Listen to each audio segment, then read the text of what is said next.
परिणीता, एक स्त्री जो हृदय से पहले ही विवाहित हो चुकी होती है। रीडेबल में आपका स्वागत है। आज हम आपके लिए लेकर आए हैं बांग्ला साहित्य के महान लेखक शरत चंद्र चट्टोपाध्याय की कालजयी रचना परिणीता। ये कहानी है ललिता और शेखर की, दो बचपन के दोस्तों की, जो समय के साथ एक दूसरे से बंधते तो हैं, मगर समाज, संस्कार और मौन की दीवारें उनके बीच खड़ी हो जाती हैं। परिणीता कोई साधारण प्रेम कथा नहीं, बल्कि एक लड़की के अंतर्मन की वो यात्रा है जहां प्रेम, स्वाभिमान और तर्क एक साथ चलते हैं। तो आइए चलते हैं उस पुराने समय की गलियों में, जहां रिश्ते नजरों से निभाए जाते थे और प्रेम शब्दों के बिना भी बोल उठता था। रीडेबल पर सुनिए शरत चंद्र चट्टोपाध्याय की परिणीता।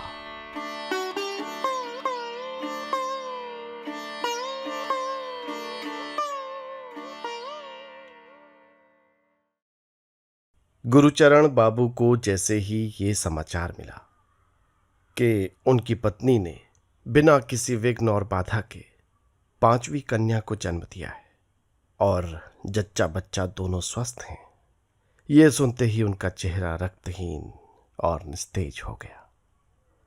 शक्ति बाण लगने पर रामायण में लक्ष्मण का चेहरा भी शायद इस प्रकार न मुरझाया होगा जिस प्रकार इस समय गुरुचरण बाबू का चेहरा मुरझाया हुआ था।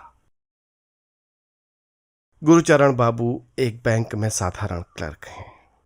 वेतन है 60 रुपये। आप सहज ही अनुमान लगा सकते हैं कि उनका शरीर कैसा होगा। किराए पर चलने वाले तांगे के मरियल घोड़े जैसा। जी हां, उतने ही दुबले पतले, उतने ही दयनीय और चाबुक खाने को सदैव तत्पर। इसके बावजूद ये महाभयंकर शुभ संवाद सुनकर उनके तन मन पर जो कोड़ा पड़ा, उससे वो स्तब्ध रह गए। गुरुचरण के हाथ में ली हुई हुक्के की नली हाथ में ही रह गई। उसे मुंह तक लाने और एक कश खींचने तक की शक्ति भी उनके अंदर नहीं रही। वे इस तरह धम्म से नीचे बैठ गए जैसे उनके अंदर की सारी शक्ति निकल गई हो और स्तब्ध वहीं पड़े रहे। ये शुभ संवाद लाई थी उनकी तीसरी कन्या अन्ना काली, जिसकी उम्र 10 वर्ष की थी। शुभ संवाद देने के बाद वो अपने पिता से बोली, बाबूजी, चलो ना अंदर, देख तो लो मां और गुड़िया को। गुरुचरण ने दृष्टि ऊपर की, अन्ना काली को देखा और तब फिर शक्ति बटोरते हुए उससे बोले, बेटिया, एक गिलास पानी तो ले आ, मैं पहले पानी पीऊंगा। अन्ना काली अपने पिता की ओर आश्चर्य से देखती हुई धीरे धीरे अंदर की ओर चली गई। गुरुचरण उसी तरह बैठे बैठे इस कन्या शिशु के जन्म के समय में होने वाले खर्चों के संबंध में सोचने लगे। लोगों से भरे प्लेटफॉर्म पर गाड़ी के आते ही मुसाफिर किसी कंपार्टमेंट के खुले दरवाजे को देखते ही अपना बोरिया बिस्तर लेकर किस तरह अंदर घुस पड़ने के लिए मारामारी शुरू कर देते। उसी तरह अनेक चिंताओं की भीड़ गुरुचरण के दिमाग में आने लगी। उन्हें ध्यान आया, पिछले वर्ष अपनी दूसरी बेटी का विवाह करते समय उन्हें बहु बाजार का ये अपना 2 मंजिला पैतृक घर गिरवी रखकर कर्ज लेना पड़ा था। पिछले 6 महीने से वे सूद की एक भी किस्त नहीं चुका सके। अगले महीने नवरात्र में दुर्गा पूजा के अवसर पर गुरुचरण को अपनी बीच वाली बेटी के घर नए कपड़े, फल और मिठाई भेजनी है। कल देर रात तक ऑफिस में काम करने के बावजूद हिसाब ठीक से नहीं मिला था। आज दिन के 12 बजे तक उसे मिलाना है और डेबिट क्रेडिट एक करना है। कल ही उनके बड़े साहब ने एक ऑर्डर जारी किया है कि दफ्तर में कोई भी मैले कपड़े पहनकर नहीं आएगा और जिसके कपड़े मैले पाए जाएंगे उस पर जुर्माना होगा। इधर हाल यह है कि घर के आधे कपड़े लेकर धोबी पिछले हफ्ते से गायब है। गुरुचरण को लगा वो और अधिक देर तक बैठे नहीं रह सकेंगे। हुक्के की नली एक ओर रखकर वे दरी पर लेट गए और मन ही मन भगवान से कहने लगे, हे प्रभु, इस कलकत्ता शहर में हर रोज न जाने कितने आदमी घोड़ा गाड़ी के नीचे आ जाते हैं और अकाल मृत्यु को प्राप्त करते हैं। तुम्हारी दृष्टि में क्या वे लोग मुझसे भी बड़े पापी और अपराधी हैं? हे दयालु भगवान, मुझ पर दया कर, एक बड़ी सी गाड़ी मेरी छाती के ऊपर से भी निकाल दे। अन्ना काली पानी लेकर आई और अपने पिता से बोली, लो बाबूजी, उठो और पानी पी लो। गुरुचरण किसी तरह उठे, लड़की से पानी लिया और एक ही सांस में उसे गले से नीचे उतारकर अन्ना काली से बोले, ले बेटी, गिलास ले जा। कुछ देर बाद फिर उनकी भांजी ललिता हाथ में चाय का कप लेकर आई और गुरुचरण से बोली, मामा जी, आपके लिए चाय लाई हूं, उठिए, चाय लीजिए। साहस कर गुरुचरण फिर उठे। ललिता के शांत चेहरे को देखते ही जैसे उनके मन की सारी अशांति और उथल पुथल समाप्त हो गई। बहुत प्यार से बोले, ललिता, तू रात भर जागी है ना बेटी? हाँ, पास आकर थोड़ी देर बैठ।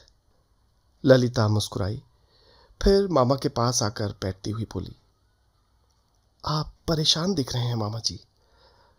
मैं पूरी रात नहीं जागी हूं, बस थोड़ी देर जागना पड़ा है मुझे। घर गृहस्थी के भार से लदे हुए, कम उम्र में ही बूढ़े दिखने वाले अपने मामा की तकलीफ इस घर में ललिता से ज्यादा कोई नहीं जानता। गुरुचरण की बेटियां भी नहीं। गुरुचरण भी ये बात जानते हैं। फीकी मुस्कुराहट से बोले, तू बैठ मेरे पास।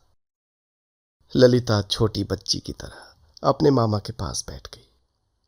गुरुचरण उसके सिर पर हाथ फेरते हुए कहने लगे, अपनी इस राजदुलारी बिटिया को अगर किसी योग्य राजकुमार को सौंप पाता तो मन को यह संतोष हो जाता कि जीवन में एक बढ़िया काम तो किया। ललिता ने सिर झुका लिया। कुछ देर चुपचाप रहकर गुरुचरण बोले, बेटी, अपने इस अभागे मामा के घर आकर तुझे सुबह से रात तक काम में ही जुटे पड़े रहना पड़ता है ना। ललिता ने मामा के संकोच को दूर करने की कोशिश की।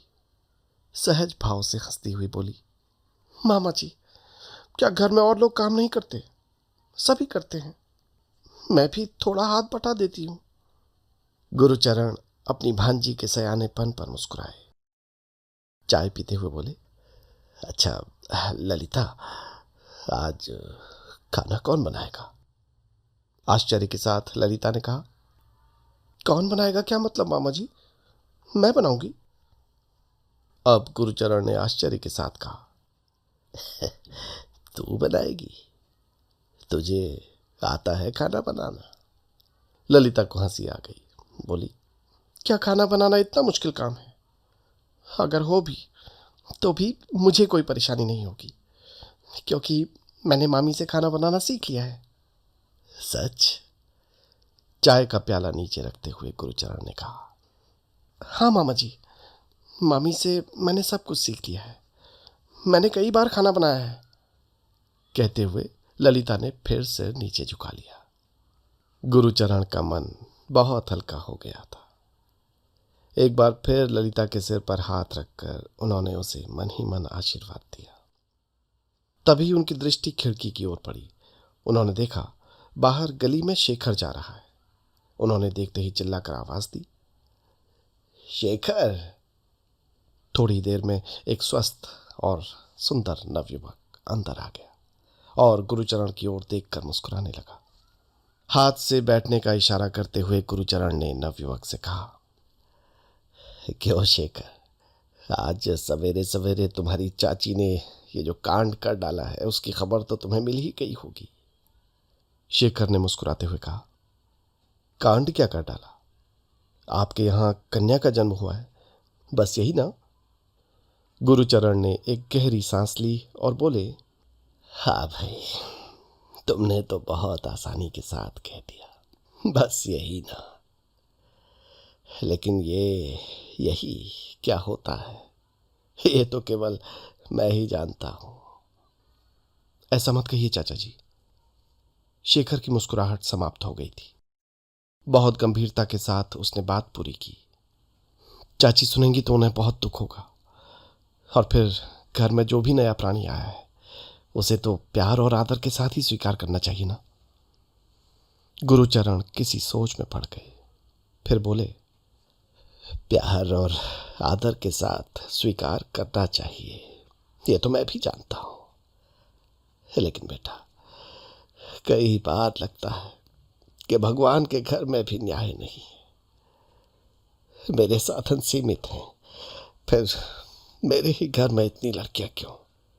अपना ये पैतृक मकान तक तो मैंने तुम्हारे पिताजी के पास गिरवी रखा हुआ है। मैं इन सब लड़कियों के लिए कहां से जुटाऊंगा अच्छा घर और अच्छा वर?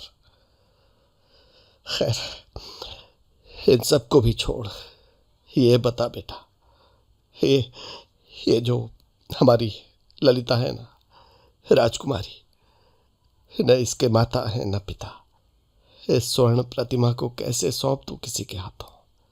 अगर पैसे की कमी के कारण इस रत्न को मुझे यूं ही गंवाना पड़ेगा तो सोचो बेटा मुझ पर कितना आघात पहुंचेगा।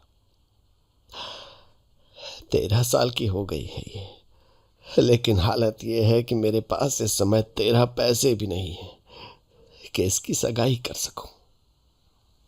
गुरुचरण का स्वर ही नहीं, आंखें भी भर आई थी। शेखर चुपचाप सुनता रहा। गुरुचरण ने गंभीरता से शेखर की ओर देखा और फिर कहना आरंभ किया, मैं तुमसे एक बात कहना चाहता हूं शेखर। तुम्हारा कोई मित्र हो, कोई अच्छा लड़का हो जो बिना रुपये पैसे और गहनों के इसे स्वीकार कर ले। मैंने सुना है कि नई पीढ़ी के बहुत लड़के ऐसे हैं जो केवल गुणवती लड़की चाहते हैं, धन दहेज की मांग नहीं करते। अगर ललिता के भाग्य से और तुम्हारी कोशिश से कोई ऐसा अच्छा लड़का मिल जाए तो सच मानना बेटा, जब तक जीऊंगा तुम्हें आशीर्वाद दूंगा। शेखर ने सिर हिलाया और बहुत गंभीरता के साथ कहा, अच्छी बात है चाचा जी, मैं ध्यान रखूंगा। लेकिन गुरुचरण को शेखर की इतनी सी बात से संतोष नहीं हुआ। बहुत अधीरता के साथ वे बोले, शेखर बेटा, मेरी इस बात को भूल मत जाना, ध्यान रखना। देखो, ललिता तुम्हारे सामने ही तो 8 साल से पढ़ लिख कर इतनी बड़ी हुई है। ये कितने शांत स्वभाव की है और कितनी गुणवती और सयानी है। सारे घर का भार इस पर है, और पता है, आज से घर की रसोई भी यही करेगी। ललिता ने एक दृष्टि क्षण भर के लिए ऊपर उठाई और फिर नीचे कर ली। उसके होठों पर हल्की सी मुस्कान आ गई। गुरुचरण का ध्यान इस ओर नहीं था। वे कहते जा रहे थे, अब देखो बेटा, ललिता के पिताजी ने क्या कम पैसा कमाया था व्यापार से, लेकिन सब कुछ इस तरह दान कर गए, अपनी बेटी के लिए कुछ नहीं छोड़ गए। शेखर चुप रहा। शेखर ने उनकी बात का कोई उत्तर नहीं दिया। वो सहसा उठ खड़ा हुआ तो गुरुचरण को ध्यान आया। पूछने लगे, अच्छा, सुबह सुबह तुम कहाँ जा रही हो? चाचा जी, एक केस है, इसलिए बैरिस्टर साहब के यहां जा रहा हूं। शेखर ने कमरे से बाहर जाते हुए जवाब दिया। अच्छा शेखर, ध्यान रखना कोई अच्छा लड़का नजर में आए तो। ललिता का रंग जरूर सांवला है, मगर उसका मन और स्वभाव तो एकदम स्वच्छ और निर्मल है। बेटा, संसार में शायद ही कोई ऐसी लड़की होगी जिसके अंदर इतनी दया, करुणा और ममता हो। तुम समझ रहे हो ना? गुरुचरण ने जाते हुए शेखर को फिर याद दिलाना आवश्यक समझा। शेखर हंसता हुआ बाहर चला गया। नजरों से ओझल होने से पहले उसने इस भाव से सिर हिलाया जैसे कह रहा हो, आपने जो कुछ कहा उसे मैं समझ गया हूं और उसका ध्यान रखूंगा। गुरुचरण ने गहरी सांस ली और हुक्के की नली हाथ में उठा ली। ललिता चाय का खाली कप लेकर कुछ सोचती हुई रसोई घर में चली गई। शेखर सरकारी वकील है। उसके पिता श्री नवीन चंद्र गुड़ का व्यापार करते थे। गुड़ से लाखों रुपये कमाने के बाद उन्होंने व्यापार छोड़ दिया था और अब वो घर में रहकर अपना काम धाम देखते हैं। नवीन चंद्र का बड़ा लड़का अविनाश वकालत करता है। उसका परिवार मजे में है। पैतृक मकान 3 मंजिला है और मोहल्ले का सबसे ऊंचा और बड़ा मकान है। गुरुचरण के मकान की छत श्री नवीन चंद्र के 3 मंजिला मकान की छत से मिली हुई है। दोनों परिवारों में बहुत घनिष्ठता है, इसलिए घर की स्त्रियां छत से ही एक दूसरे के घर आती जाती रहती हैं। शेखर लगभग 26 वर्ष का है। बहुत दिनों से शाम बाजार के एक संपन्न परिवार की लड़की से उसकी शादी की बात चल रही है। कुछ दिन पहले लड़की वाले शेखर को देखने आए थे और शेखर को पसंद कर अपनी इच्छा व्यक्त कर गए थे कि अगले महीने में ही कोई शुभ दिन निकलवा कर विवाह निश्चित कर दिया जाए। शेखर की मां को ये बात नहीं जची। उन्होंने मेहरी से संदेश भिजवा दिया कि जब तक शेखर स्वयं लड़की देखकर उसे पसंद नहीं करेगा तब तक शादी निश्चित नहीं होगी। धनी व्यक्ति की दृष्टि केवल धन की ही ओर रहती है। शेखर के पिता नवीन चंद्र जी को अपनी पत्नी की ये बात नहीं जची। अपनी नाराजगी जाहिर करते हुए उन्होंने शेखर की मां से कहा, यह तुमने क्या अड़ंगा लगाया है? इतना धनी मानी परिवार है, लड़की को भी देख रखा है, शादी तो निश्चित कर देनी चाहिए थी। आशीर्वाद वाले दिन शेखर भी देख लेता उसे। शेखर की मां ने फिर भी हामी नहीं भरी, लेकिन पति की बात का कोई विरोध नहीं किया। बस अपनी बात पर अड़ी रही कि शेखर के लड़की पसंद करने पर ही विवाह पक्का होगा। शेखर खुशमिजाज नवयुवक है। खुशनुमा जीवन जीने में रुचि रखता है। अपना 3 मंजिले का कमरा खूब सजा रखा है। अच्छी किताबें, कपड़े, चित्र, कालीन, पर्दे उसके कमरे में सुशोभित हैं। उस दिन तय हुआ कि शेखर शाम बाजार वाली लड़की देखने जाएगा। तीसरे पहर अपने कमरे के आदमकद आईने के सामने खड़ा वो तैयारी कर रहा था कि छत के रास्ते से ललिता उसके कमरे में आ गई। कुछ देर ललिता चुपचाप कमरे में खड़ी रही और शेखर को कंघी करते हुए ध्यान से देखती रही। फिर हंसते हुए बोली, होने वाली पत्नी को देखने जा रहे हो ना? बंगालियों में ये परंपरा है कि विवाह से पहले वर पक्ष के लोग कन्या के घर जाकर उसे देखते हैं और कुछ देकर आशीर्वाद देते हैं। शेखर ने मुड़कर ललिता को देखा और बहुत ही सहज भाव से कहा, ललिता तुम आ गई, बहुत अच्छा हुआ। अच्छा, अब मुझे ठीक तरह से सजा दो। तुम्हारे आने से मुझे इतना फ़ायदा तो होना ही चाहिए। देखो, इतनी अच्छी तरह सजा दो जिससे मैं लड़की को पसंद आ जाऊं।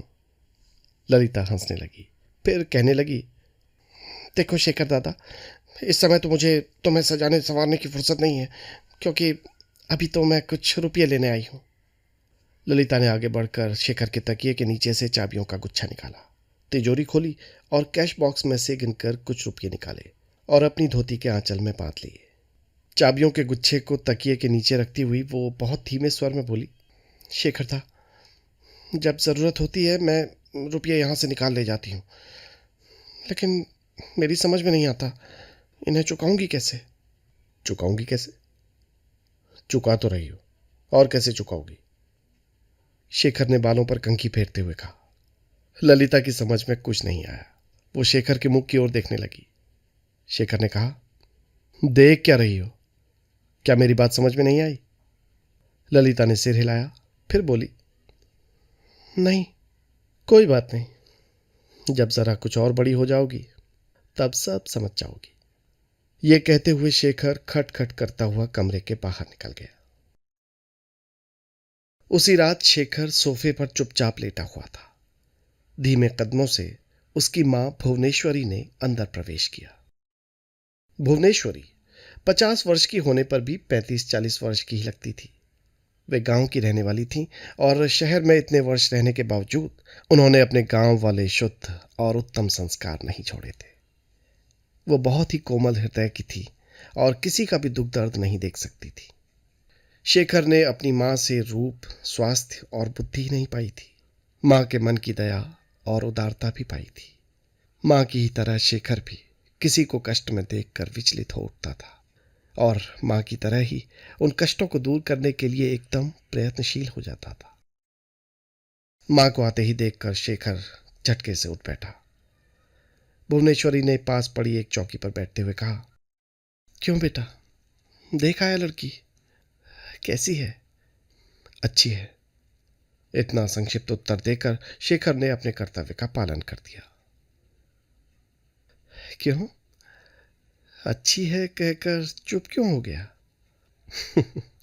तुमने जो पूछा उसी का जवाब तो दिया, शेखर ने हंसकर कहा और कालीन की ओर देखने लगा।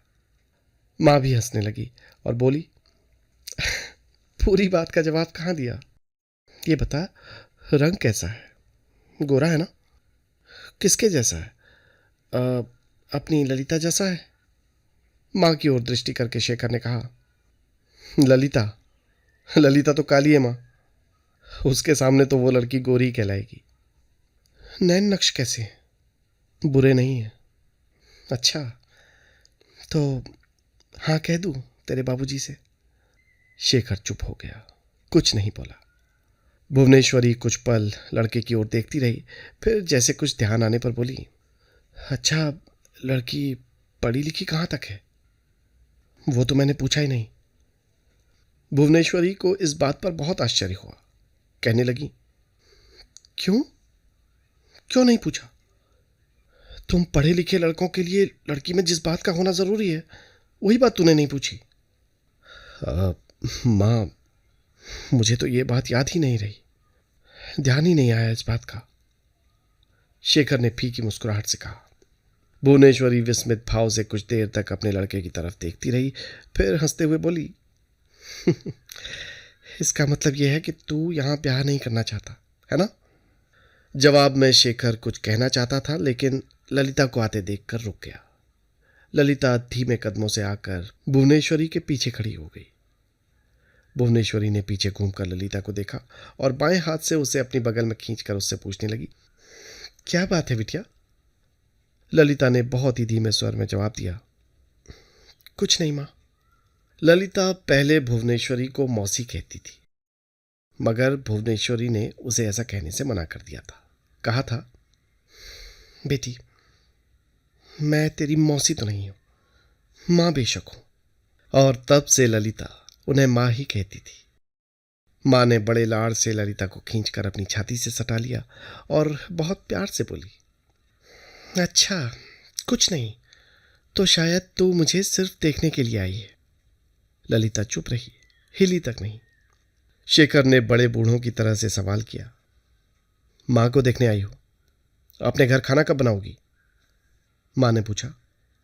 क्यों, ये खाना क्यों बनाएगी? तो फिर कौन बनाएगा? शेखर के स्वर में आश्चर्य था।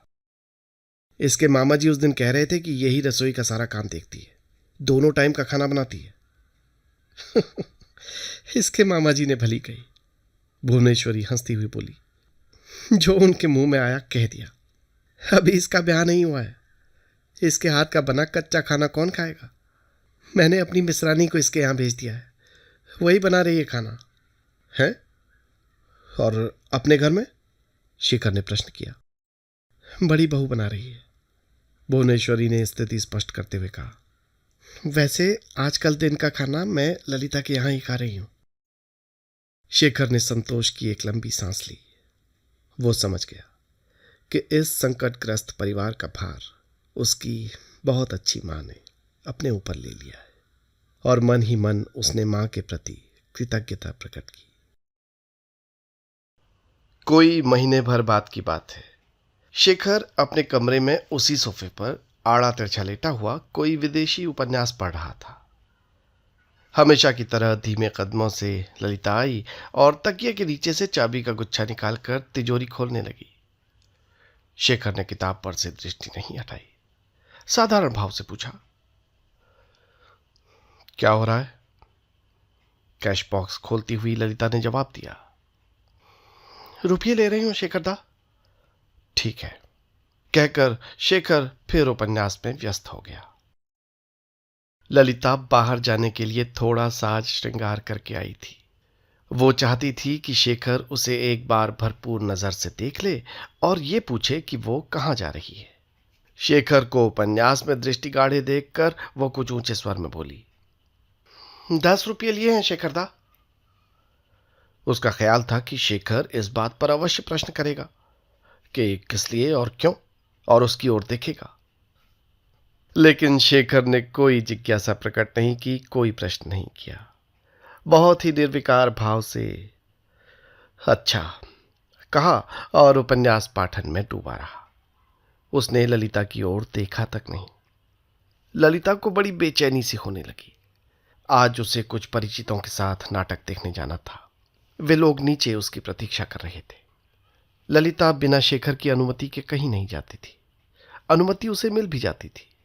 इसी विश्वास से वो तैयार होकर आई थी कि शेखरदा से रुपये भी ले लेगी और अनुमति भी। किंतु आज स्थिति विचित्र थी। शेखरदा उसकी ओर देख तक नहीं रहे थे। वो अनुमति किस तरह लेती? ये विचित्र बात है कि आज तक उसे कभी किसी ने ये नहीं बताया था या आदेश दिया था कि उसे जो भी करना है शेखरदा की अनुमति से करना है। लेकिन ईश्वर ने प्राणी मात्र में जो सहज बुद्धि दी है, उसने न जाने कब ललिता के मन में ये भावना पैदा कर दी थी कि मामा मामी की आश्रिता होने के बावजूद शेखरदा उसके संरक्षक और शुभचिंतक हैं और उनकी आज्ञा या अनुमति के बिना उसे जीवन में कुछ नहीं करना चाहिए। ललिता ने होश संभालने के बाद से आज तक शेखर की अनुमति के बिना कोई काम नहीं किया था। जब उठा पटक करते हुए काफी देर हो गई और शेखर का ध्यान योग नहीं टूटा तो पराजित होकर वो कमरे से बाहर निकलने लगी। दरवाजे पर पहुंचकर वो ठिठक गई और बहुत धीमे स्वर में बोली, हम लोग थिएटर देखने जा रहे हैं। इतने धीमे स्वर में कही गई ये बात शेखर के कानों तक नहीं पहुंची। वो उसी प्रकार उपन्यास पढ़ता रहा। अब ललिता ने स्वर को थोड़ा और ऊंचा करके कहा, सब कोई मेरे लिए खड़े हैं। शेखर को लगा उससे कुछ कहा जा रहा है। उपन्यास बंद करके वो बोला, क्या है? ललिता ने आहत स्वर में कहा, इतनी देर बाद सुनाई दिया। मैं कह रही थी हम लोग नाटक देखने जा रहे हैं। हम लोग? शेखर ने कुछ आश्चर्य से प्रश्न किया। हम लोग माने कौन कौन? मैं, अन्ना काली, बगल वाले मकान की चारूबाला, चारू का भाई और उनका मामा। ये मामा कौन है? शेखर ने पूछा। गिरीन बाबू। ललिता ने कुछ रुक कर धीरे से उत्तर दिया। 1 हफ्ता पहले ही मुंगेर से यहाँ आए हैं। वे बीए यहीं से करेंगे। बड़े अच्छे व्यक्ति हैं। अरे वाह! शेखर के स्वर में व्यंग्य झलक आया। बड़ी जल्दी अच्छा खासा परिचय हो गया है। नाम धाम काम सब कुछ मालूम हो गया है। तभी तो 4-5 दिनों से शक्ल तक नहीं दिखी। शायद ताश हो रहा होगा चारू के यहाँ, क्यों? ललिता शेखर के व्यंग्य की तेजी से कुछ भयभीत हुई, लेकिन कुछ भी बोल न सकी। क्यों? इधर कई दिनों से ताश की चौकड़ी जम रही होगी, तभी फुर्सत नहीं मिली आने की। शेखर के स्वर का तीखापन बढ़ता जा रहा था। ललिता ने साहस बटोरकर किसी प्रकार स्थिति स्पष्ट की। वो चारू ने कहा था। चारू ने कहा था? क्या कहा था चारू ने? कहते हुए शेखर ने ललिता की ओर तेजी से दृष्टि घुमाई और उसे ऊपर से नीचे तक देखते हुए बोला, हो तो इसका मतलब पूरी तैयारी करके आई हो पूछने। ठीक है भाई, जाओ। ललिता चुपचाप खड़ी रही, न हिली न टुली। उसे इसी तरह खड़ी देखकर शेखर ने कहा, अब इस तरह मुंह बनाए क्यों खड़ी हो? जाओ। कुछ देर चुप खड़ी रहने के बाद ललिता ने धीमे स्वर में पूछा, तो जाऊं? कह तो दिया ललिता, जाओ। शेखर ने अनमने भाव से कहा और उपन्यास फिर हाथ में ले लिया। शेखर की इस बातचीत से ललिता का नाटक देखने जाने का सारा उत्साह खत्म हो गया। लेकिन उसकी विवशता ये थी कि उसका नाटक देखने जाना आवश्यक था, क्योंकि दिन में ताश खेलते समय यह निश्चित हो गया था कि नाटक देखने में जितने पैसे खर्च होंगे उसके आधे ललिता देगी और आधे चारू के मामा जी। नीचे चारू के घर के सब लोग सजे धजे खड़े ललिता की प्रतीक्षा कर रहे थे और ज्यों ज्यों ललिता को देर हो रही थी त्यों त्यों उनकी अधीरता बढ़ती जा रही थी। ललिता की समझ में कोई ऐसा उपाय नहीं आ रहा था कि शेखर की अनुमति के बिना वो नाटक देखने चली जाए। इस कारण वो 2-1 मिनट चुप रही। फिर उसने दीन स्वर में प्रश्न किया, सिर्फ आज भर के लिए चली जाऊं शेखर दा? शेखर ने किताब एक और फेंकी और टांट टपट भरे स्वर में कुछ रुखाई के साथ कहा, तंग न करो ललिता, नाटक देखने की इतनी इच्छा हो रही है तो जाओ। अब तुम इतनी छोटी बच्ची नहीं हो कि अपना भला बुरा ना समझ सको। ललिता को पसीना आ गया। शेखर से डांट खाने का अभ्यास उसे है। कई बार शेखर से डांट खा चुकी है, लेकिन पिछले 2-3 वर्षों से शेखर ने उसे इस बेरुखी के साथ कभी नहीं डांटा था। इस डांट के बाद नाटक देखने की हिम्मत उसमें नहीं थी, लेकिन तैयार होकर खड़े नीचे उसका इंतजार करते हुए लोगों से जाकर यह कहने की हिम्मत भी उसके अंदर नहीं थी कि वो नाटक देखने नहीं जाएगी। उसे क्या पता था कि इस मुसीबत का सामना करना पड़ेगा, वरना वो नाटक की बात पर हामी ही न भरती। वैसे शेखर ने उसे कहीं आने जाने के लिए कभी नहीं टोका था, इसलिए वो तैयार होकर आई थी। लेकिन इस समय जो कारण बताकर शेखर ने उसके जाने पर प्रतिबंध लगाया था, वो इतना लज्जास्पद था कि ललिता का मन हुआ कि धरती फट जाए और वो उसमें समा जाए। ललिता की आंखों में आंसू आ गए। वो कुछ देर तक उसी तरह वहां खड़ी रही, लेकिन शेखर से नजर उठाकर उसकी तरफ देखने का प्रयास भी नहीं किया। हार कर वो अपने आंसू पोंछते हुए नीचे उतर आई।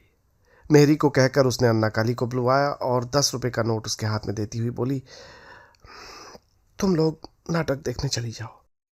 अन्ना काली, मेरी तबीयत ठीक नहीं है, चारू से कह देना मैं नहीं जा सकूंगी। क्या हो गया दीदी? अन्ना काली ने सहानुभूति प्रकट की। कुछ नहीं, बस सिर में दर्द हो रहा है, जी मितला रहा है, तबीयत खराब हो रही है।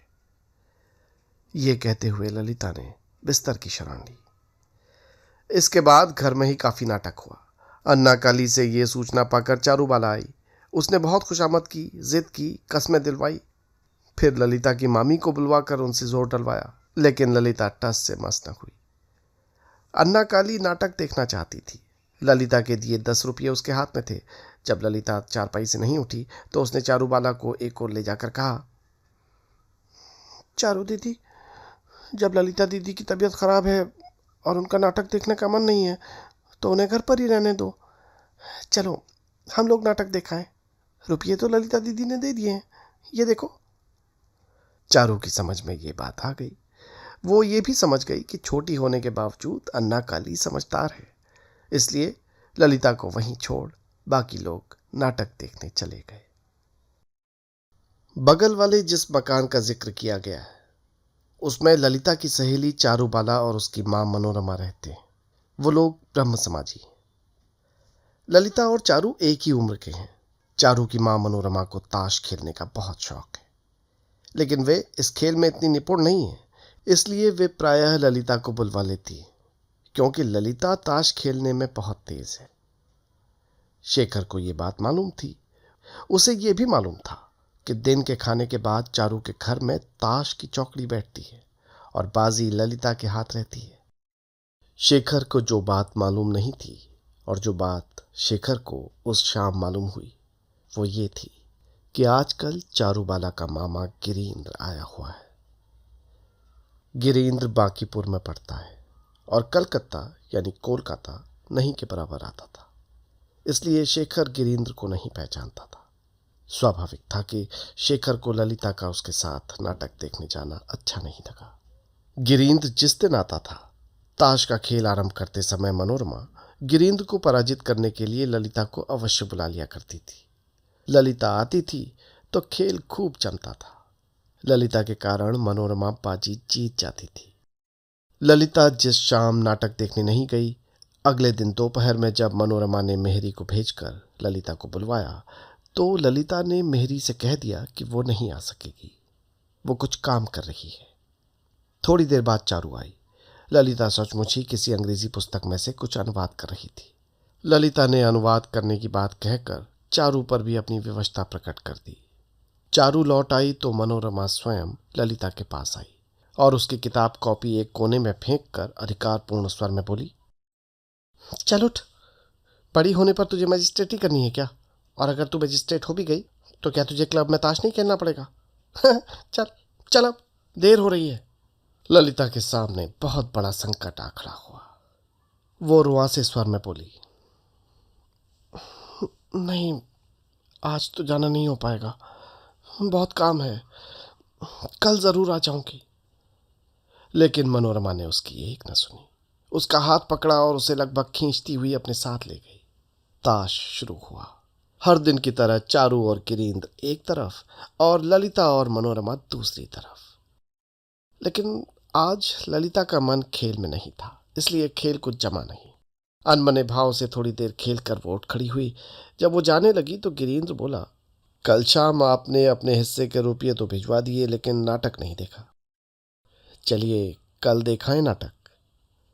ललिता ने सिर हिलाकर बहुत ही शालीनता के साथ कहा, नहीं, कल अचानक ही मेरी तबीयत बहुत खराब हो गई थी। अब तो तबीयत ठीक है, गिरीन्द्र हंसकर बोला। अब तो आप देख सकती हैं, चलेंगी कल? नहीं नहीं, कल मुझे फुर्सत नहीं है। ये कहती हुई ललिता जल्दी से घर से बाहर निकल आई। ये बात नहीं है कि आज उसे शेखर के डर के कारण ताश खेलने में आनंद नहीं आया।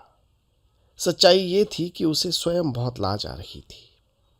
लाज आने का कारण था, बात ये थी कि जब से उसने होश संभाला, वो जिस तरह अपने घर में निसंकोच इधर उधर घूमती थी, उसी तरह शेखर के घर में भी निसंकोच आया जाया करती थी। शेखर उसे घर का ही सदस्य लगता था, इसलिए उसे शेखर के सामने जाने में कभी भी कोई संकोच या झिझक का अनुभव नहीं हुआ। लेकिन कल शाम शेखर के संकेत करने के बाद उसे सहसा अनुभव हुआ कि गिरीन्द्र तो घर का सदस्य नहीं, पराया है। आज वो जब ताश खेलते समय गिरीन्द्र के सामने बैठी तो पूरे समय उसे बड़ी झिझक लगती रही। ललिता ने धीरे धीरे महसूस किया कि इधर कुछ दिनों के परिचय में गिरीन्द्र की दृष्टि में कुछ परिवर्तन हो गया है और वो उसे एक विशेष ही नजर से देखने लगा है। ऐसी नजर से जिसमें प्रीति और आसक्ति के भाव होते हैं। पुरुष की आसक्ति भरी दृष्टि तरुणी लड़की के लिए इतनी बड़ी लज्जा की बात होती है, ये अनुभूति ललिता को आज पहली बार हुई।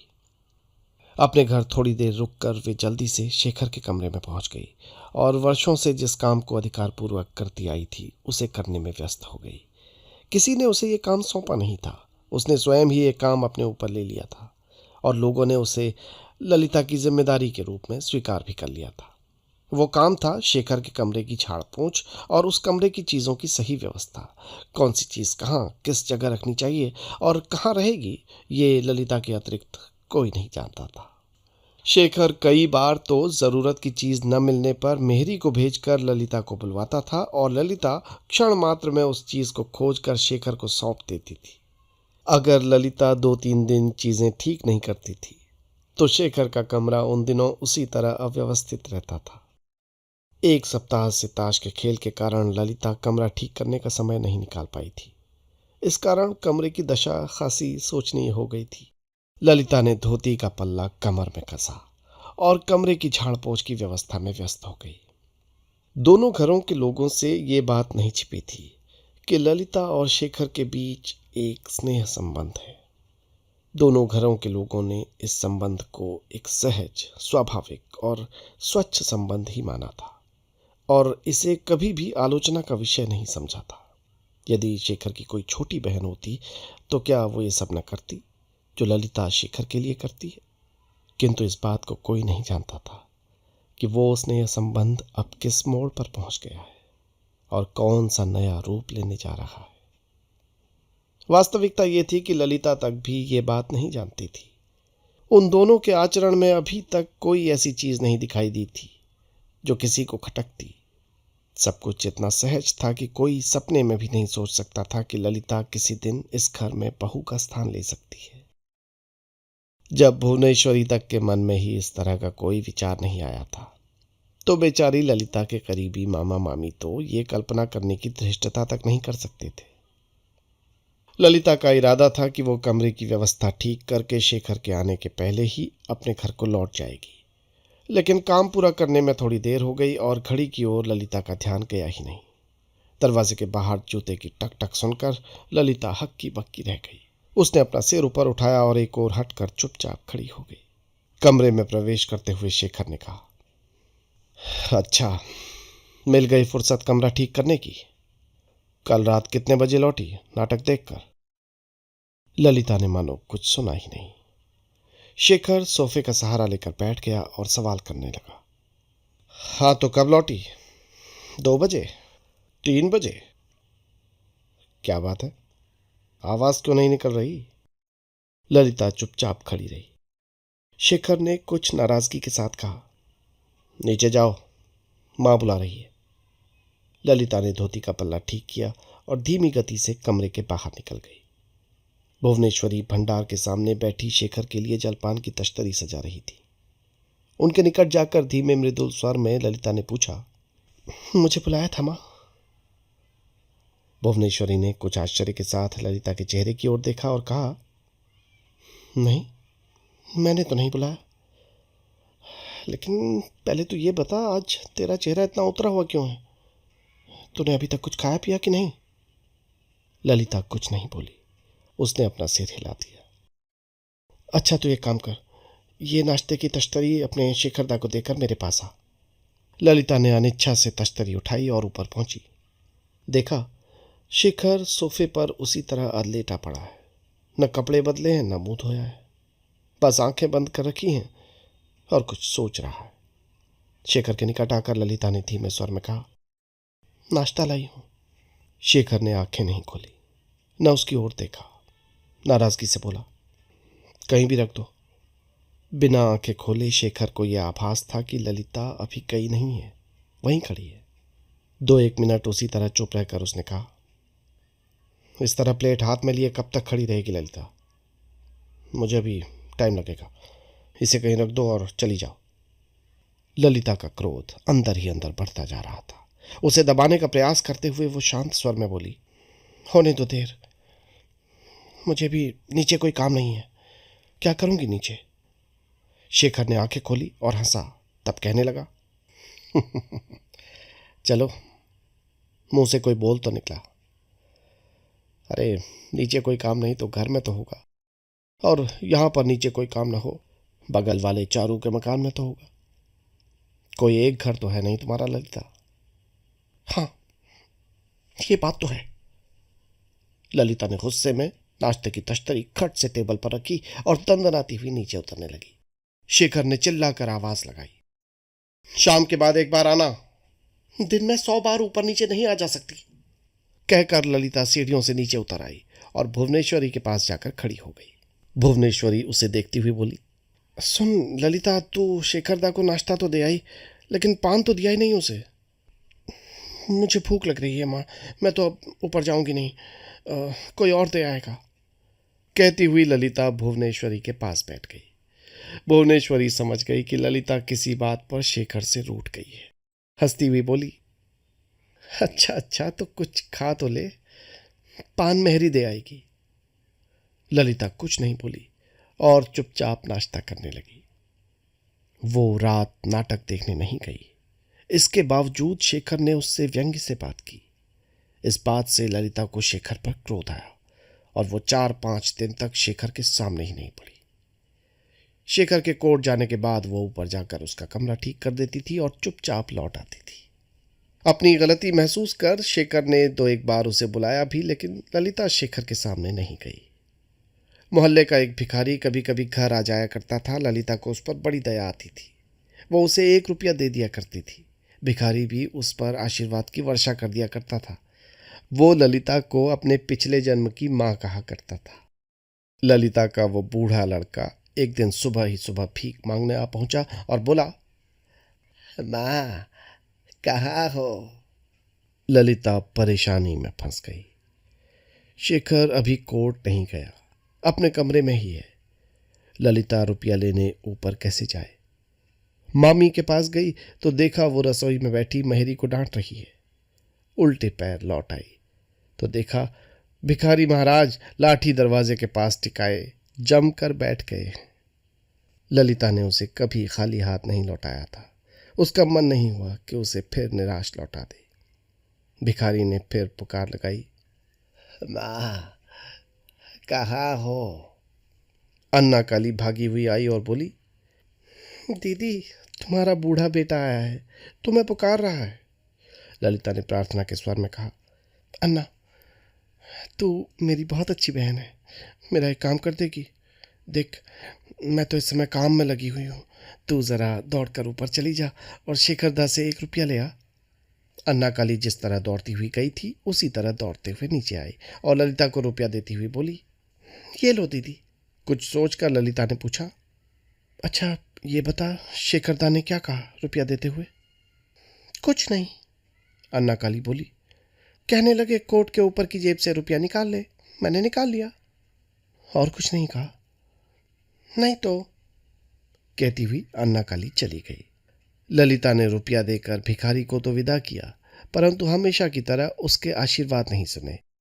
उसे कुछ अच्छा सा नहीं लगा। वो अनमनी हो गई। दोपहर में चारूबाला के यहां प्रतिदिन ताश का खेल होता है। आज ललिता वहां नहीं गई। कह दिया, सिर में दर्द हो रहा है। दरअसल रुपये वाली बात से उसका मन खिन्न हो गया था। शाम के समय अन्ना काली उसके सामने आई तो उसने उससे पूछा, अन्ना सुन, तू अपनी पढ़ाई में मदद लेने शेखरदा के यहाँ रोज जाती है ना? हाँ जाती हूँ। शेखरदा कभी मेरे बारे में पूछते? नहीं, अन्ना काली बोली। फिर सोच में पड़ गई और झटपट बोली, हाँ परसों पूछा था। क्या? यही कि तुम दोपहर को ताश खेलने चारू के यहां जाती हो या नहीं? तूने क्या कहा? ललिता बेचैन हो उठी। अन्ना काली ने स्थिति की गंभीरता को न समझकर सच सच कह दिया। बोली, मैंने शेखरदा को बता दिया कि तुम दोपहर को चारू दीदी के यहाँ ताश खेलने जाती हो। इस पर शेखरदा ने पूछा कौन कौन खेलता है। मैंने बता दिया, तुम और मौसी माँ और चारू दीदी और उनके मामा। अच्छा दीदी ये बताओ, ताश तुम ज्यादा अच्छा खेलती हो या चारू दीदी के मामा? मौसी माँ तो कहती हैं तुम ज्यादा अच्छा खेलती हो।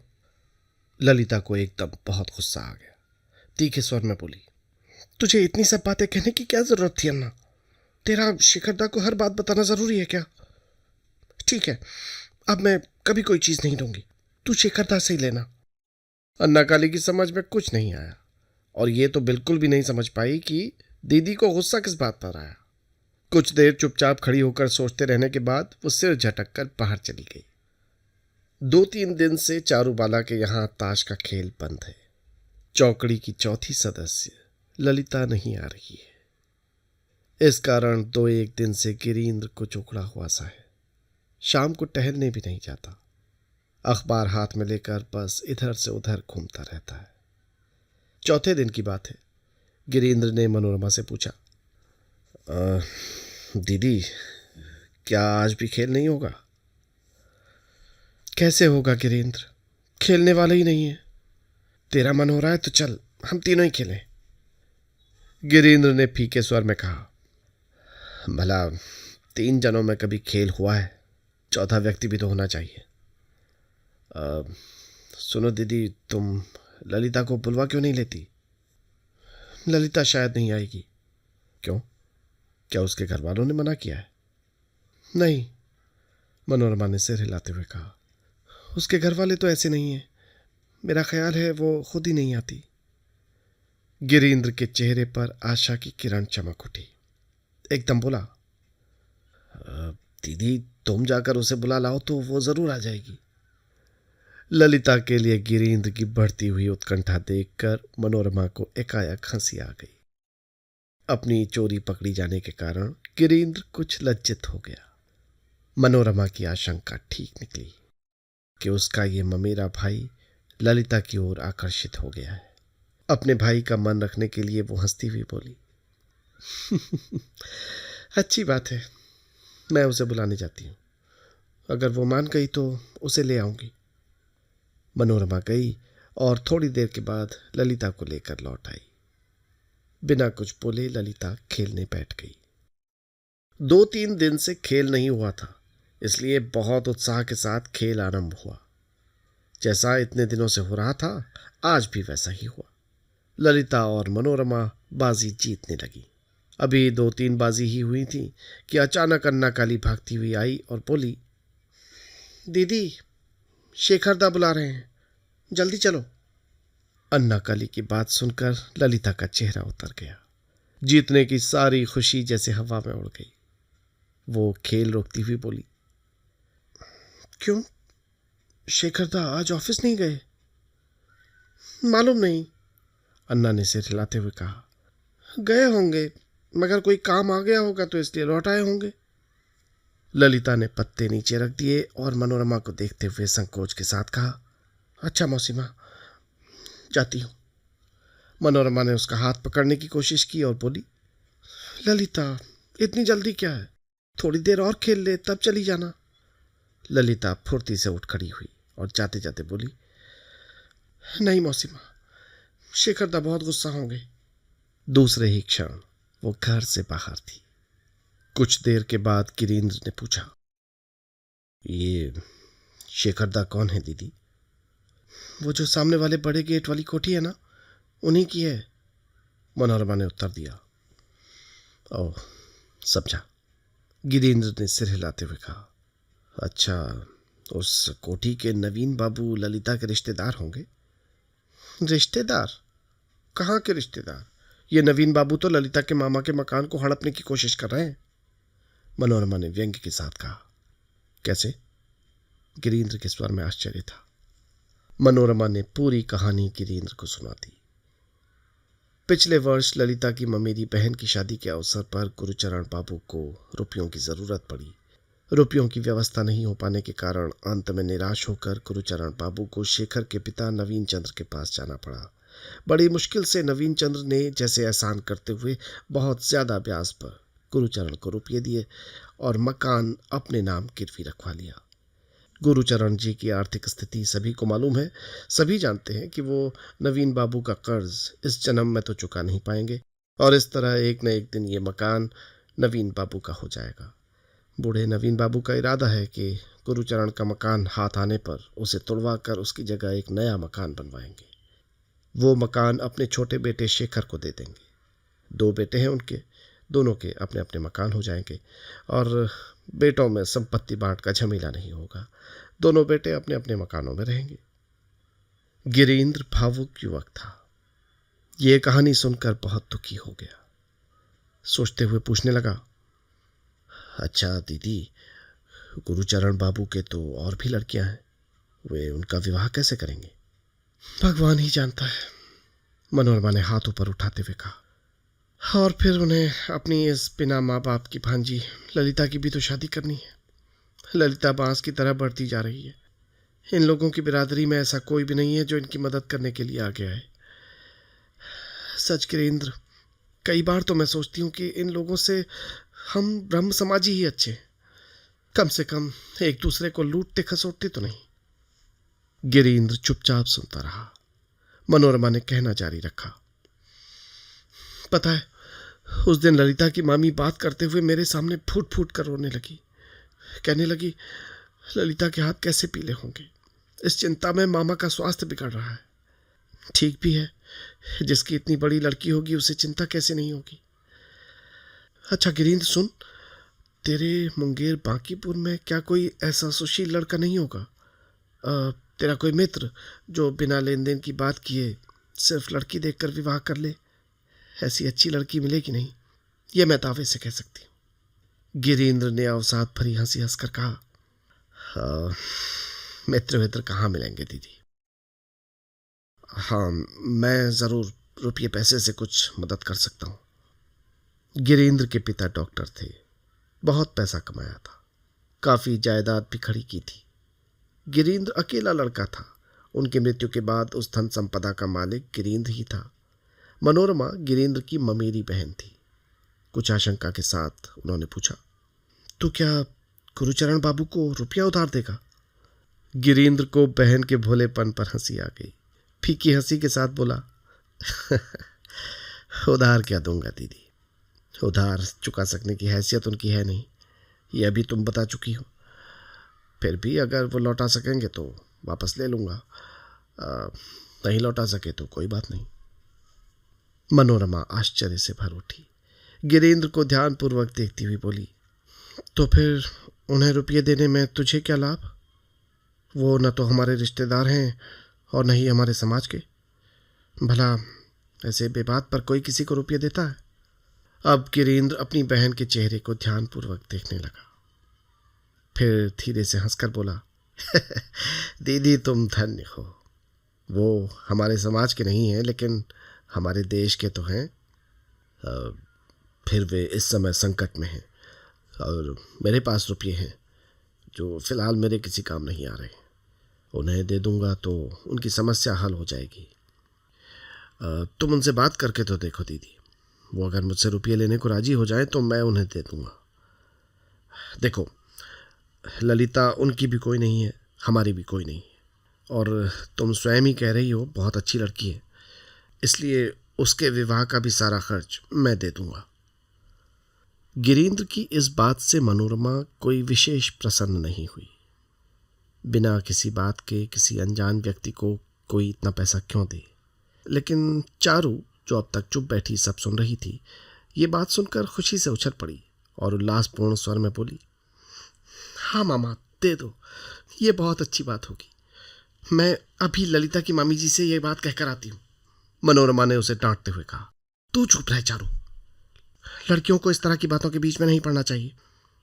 देखो, यदि जरूरत हुई तो मैं ही ललिता की मामी से कहाऊंगी। गिरीन्द्र ने बहन की बात का अनुमोदन करते हुए कहा, हाँ दीदी, ये बात ठीक है, तुम स्वयं कहना, तुम्हारा कहना उचित भी होगा।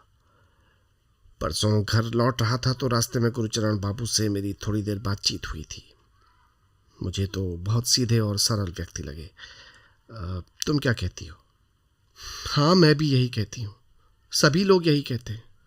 गुरुचरण बाबू और उनकी पत्नी बहुत ही सीधे और भले, इसीलिए तो दुख होता है कि इतने नेक लोगों को अपना घर द्वार छोड़कर आश्रयहीन होना पड़ेगा। अभी देखा तूने, शेखर बुला रहा है, ये सुनते ही ललिता कैसे भागती हुई चली गई, जैसे उसकी नौकरानी हो। ललिता ही क्या, इसके घर के सारे लोग जैसे नवीन चंद्र के हाथों बिक गए हैं। वैसे ये लोग नवीन चंद्र की कितनी भी खुशामद कर लें, ये नवीन चंद्र के चंगुल से बचकर नहीं निकल सकते। गिरीन्द्र ने एक लंबी गहरी सांस ली। कुछ उत्सुकता के साथ गिरीन्द्र ने प्रश्न किया, तो तुम उन लोगों से बात करोगी ना दीदी? हाँ हाँ, जरूर करूंगी, मनोरमा ने हंसते हुए आश्वासन दिया। गिरीन्द्र, उन्हें रुपये देकर अगर तू उनका उपकार कर सके तो इससे अच्छी बात भला और क्या हो सकती है। वैसे तू ये बता, तुझे उनकी मदद करने की ज़रूरत क्यों महसूस हो रही है? ज़रूरत नहीं महसूस हो रही है दीदी, मेरा कर्तव्य बोध कह रहा है कि दुख मुसीबत में एक दूसरे की मदद करनी चाहिए। बस यही बात है, गिरीन्द्र ने गंभीरता से कहा। बात पूरी कर कुछ छिपता हुआ वो बाहर चला गया, लेकिन दरवाजे के पास जाकर फिर लौट आया और हंसते हुए मनोरमा से बोला, अच्छा दीदी, एक बात ध्यान आई। क्या? ये ललिता की मामी ने तुमसे पैसों का जो रोना रोया, वो सब झूठ भी हो सकता है? क्यों? मनोरमा ने आश्चर्य से प्रश्न किया। इसलिए कि ललिता जिस खुले हाथ से पैसे खर्च करती है, उसे देखते हुए कहीं भी नहीं लगता कि उन्हें पैसों की तंगी है। अभी उस शाम की बात लो जिस दिन हम देखने गए थे। ललिता खुद नाटक देखने नहीं गई, लेकिन उसने अपने हिस्से के 10 रुपये अन्ना काली के हाथों भिजवा दिए। सिर्फ उसी शाम की बात नहीं है दीदी, मैंने और भी 2-3 बार देखा है। ललिता बड़े खुले हाथ से झटपट रुपये निकालती है। क्यों चारू, ठीक कह रहा हूँ ना? चारू झटपट बोल उठी, मामा ठीक कह रहे हैं माँ। ललिता को जब भी रुपयों की जरूरत होती है वो शेखरदा की अलमारी से निकाल लाती है। जब वो छोटी थी तब से ऐसा करती आ रही है। सब जानते हैं इस बात को, मगर कोई कुछ नहीं कहता। मनोरमा को यकीन नहीं आया।